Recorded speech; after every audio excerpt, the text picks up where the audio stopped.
Good afternoon, everybody. Today I will discuss about the divergent evolution and convergent evolution. Divergent evolution means অপসারী অভিব্যক্তি and convergent evolution means অভিসারী অভিব্যক্তি। তো divergent evolution ব্যাপারটা কি? Actually divergent evolution হচ্ছে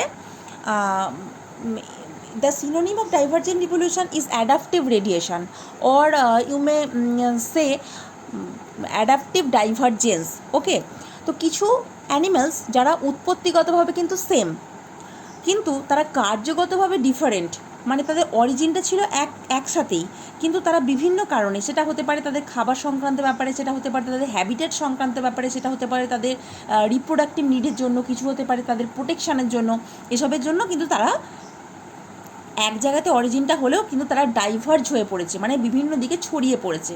এই জিনিসটাকেই বলবো divergent evolution or adaptive radiation. Radiate করা মানে কি? রেডিয়েশন মানে কি? আমরা বলতে পারি রে, যেমন মানে সান যেমন কী করছে, সানলাইটকে রেডিয়েট করছে, মানে সূর্য থেকে রশ্মি ছড়িয়ে পড়ছে, তেমন সূর্যর তো একটা অরিজিন, সেখান থেকে রশ্মিগুলো যেমন চারিদিকে ছড়িয়ে পড়ছে, তেমন এখানেও ডাইভার্জেন্ট ইভলিউশন বা অ্যাডাপটিভ রেডিয়েশনে কী হচ্ছে, তারা অরিজিনগতভাবে একই হচ্ছে, but due to their physical need, their physiological need, their behavioural need, their sexual need, এই সমস্ত কারণে তারা কিন্তু বিভিন্ন দিকে ছড়িয়ে পড়ছে। তো এটা হচ্ছে ডাইভার্জেন্ট ইভলিউশন। তো ডাইভার্জেন্ট ইভলিউশনে অনেক এক্সাম্পল আছে, তার মধ্যে একটা খুব ইজিয়েস্ট একটা এক্সাম্পল আমি বলতে পারি, যেমন ধরো ব্যাট ম্যামেলস, তাই তো টেরোপাস যেটাকে আমরা বলি ব্যাট, সেটা মাইক্রোকাইরাপ্টেরিয়ান হতে পারে আইদার, অর ম্যাক্রোকাইরাপ্টেরিয়ান, মেগাকাইরাপ্টেরিয়ান হতে পারে। তো এরা হচ্ছে চামচিকি হোক বা ব্যাট হোক, এরা কিন্তু সবাই ম্যামেলস। আবার দেখো হোয়েল, যেটা মানে অ্যাকোয়াটিক ইন হ্যাবিট্যাট, সেও কিন্তু ম্যামেলস। আবার দেখো মাংকি, আর্বোরিয়াল ইন হ্যাবিট্যাট, মানে লম্ফঝম্প করে বেড়াচ্ছে। আবার হিউম্যান, ঠিক আছে, এরা সবাই কিন্তু, তারা অরিজিনালি কিন্তু এরা কি অরিজিনগতভাবে এরা সবাই কিন্তু mammals, but due to their different habitat they become diverged. তাই তো, কেউ জলে বাস করছে, তার মানে হোয়েল কি অত বড় দেহটাকে নিয়ে ও যদি স্থলের মধ্যে দিয়ে হাঁটাচলা করতো, তাহলে কিন্তু সেটা তার পক্ষে গ্রহণযোগ্য হতো না। সেই কারণে হোয়েলের কিন্তু গিল থাকে না, হোয়েল কিন্তু ম্যামেলস। কিন্তু মাছের মতো আমরা বলি তিমি মাছ, but whale is not a fish, whale is mammal. কিন্তু এর তোমার অ্যাডাপটিভ রেডিয়েশনের কারণে ও কিন্তু জলে যেতে বাধ্য হয়েছে। ওর কেন? ওর বিশাল দেহের আকার এবং ওর প্রচুর পরিমাণে খাবারের দরকার, সেটাকে নিয়ে ও অ্যাকোয়াটিক এনভায়রনমেন্টে ও কিন্তু সুইটেবল।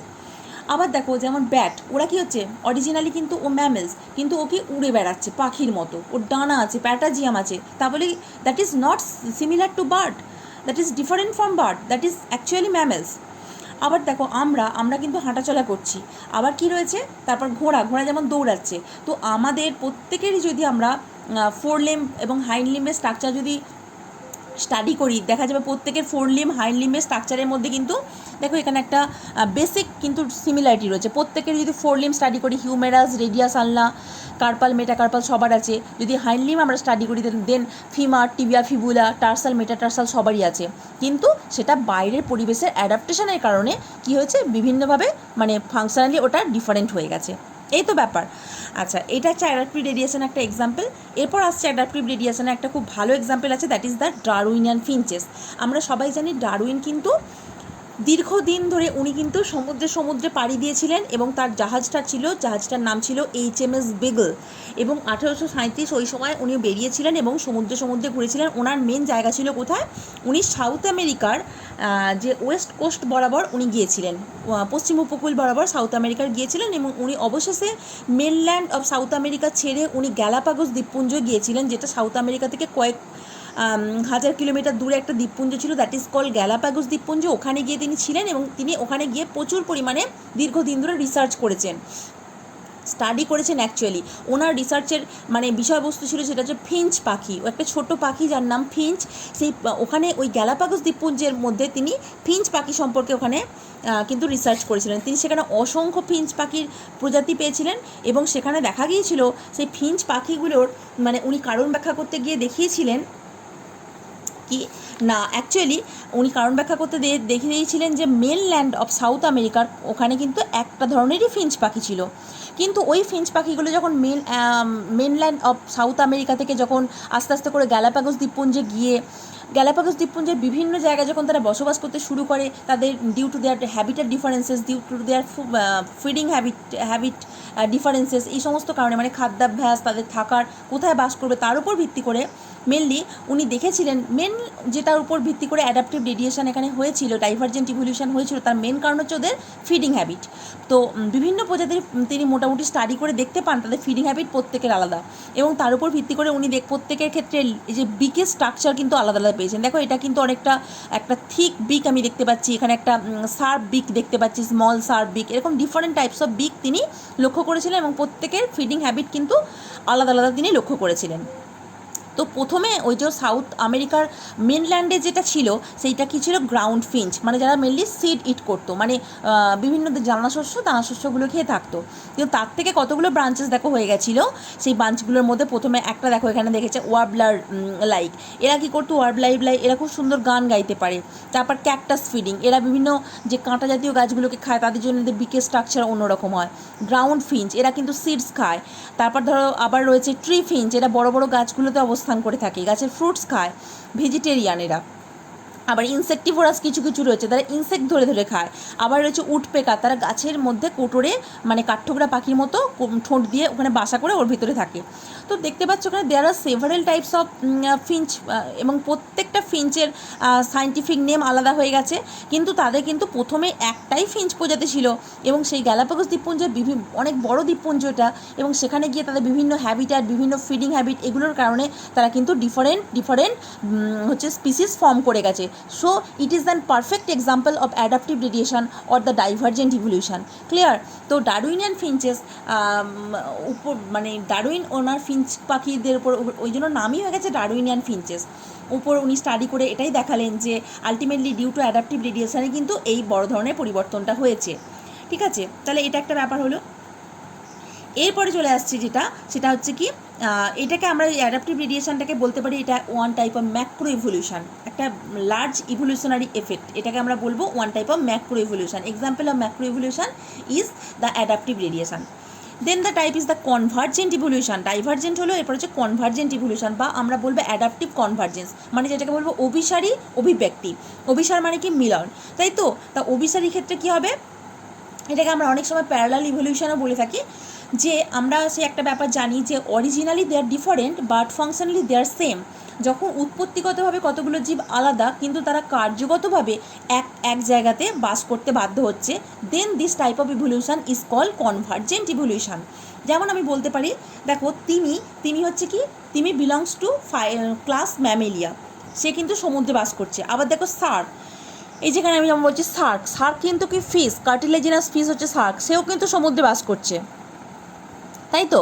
তারপর পেঙ্গুইন রয়েছে, পেঙ্গুইন কি, পেঙ্গুইন এখানে পেঙ্গুইনটা যদিও বলাটা ঠিক হবে না, তো যাই হোক আমি এখানে সার্ক আর তিমি দিয়ে বোঝাচ্ছি। তো একটা হচ্ছে ম্যামেলস, একটা হচ্ছে কার্টিলেজিনাস ফিশ। তাহলে ফিশ আর ম্যামেলস দেখো, আমি যদি ভার্টিব্রেট ক্লাসিফিকেশন আলোচনা করি, then fish is the first member of the chordate, and the mammalian, the class mammals are the last of all the কর্ডেটস, তাই তো? তাহলে দেখো ফিশ ম্যামেল দুজনে কিন্তু একই জায়গায় রয়েছে, তাহলে তারা কিন্তু অরিজিনালি সম্পূর্ণ ডিফারেন্ট, বাট তাদের ফিডিং হ্যাবিট, তাদের বডি সাইজ, তাদের হচ্ছে অ্যাকোয়াটিক এনভায়রনমেন্টে অ্যাডাপ্ট করে নেওয়ার মতো ক্ষমতা, এগুলোর জন্য তারা কিন্তু দুজনেই কিন্তু জলের মধ্যে বসবাস করতে সক্ষম হচ্ছে। তাহলে this is an example of adaptive convergence or convergent evolution, এটাকে আমরা বলতে পারি। ঠিক আছে, আবার যেমন বলতে পারি আমরা পাখি কি বিলং টু ক্লাস অ্যাভিস। আবার হচ্ছে আমরা বলতে পারি যেগুলো হচ্ছে ফ্লাইং রেপটাইলস কিছু রয়েছে, গেকো ফেকো, এগুলো তারা হচ্ছে ফ্লাইং যে লিজার্ড হয়, তারা হচ্ছে কি বিলং টু ক্লাস রেপটাইলস। আচ্ছা, তাহলে পাখি হলো ক্লাস অ্যাভিস, রেপটাইলস হচ্ছে ক্লাস রেপটাইলস। আবার রয়েছে কি ব্যাট, ক্লাস ম্যামেলস। তাহলে এরা they are all belong to different classes, but they all are aerial in habit. তিনজনই উঠতে পারে, ব্যাটও উঠছে, পাখিও উঠছে, আবার হচ্ছে গ্লাইডিং যেটা মানে রেপটাইলস আছে আর কি, গ্লাইডিং লিজার্ড, সে উঠছে। তিনজনেরই প্যাটাজিয়াম আছে, ডানা আছে আর কি। তো কিন্তু অরিজিনালি যদি আমরা ওদের স্ট্রাকচার স্টাডি করি, তাহলে কিন্তু দেখতে পাবো পাখির ডানার সাথে কিন্তু ব্যাটের প্যাটাজিয়ামের বা গ্লাইডিং রেপটাইলসের প্যাটাজিয়ামের কিন্তু কোনো সিমিলারিটি নেই। Internal structure of this three patagium and wings are totally different, so we can say that they are originated from different sources, but functionally and habitually they included in same habitat or same form of life.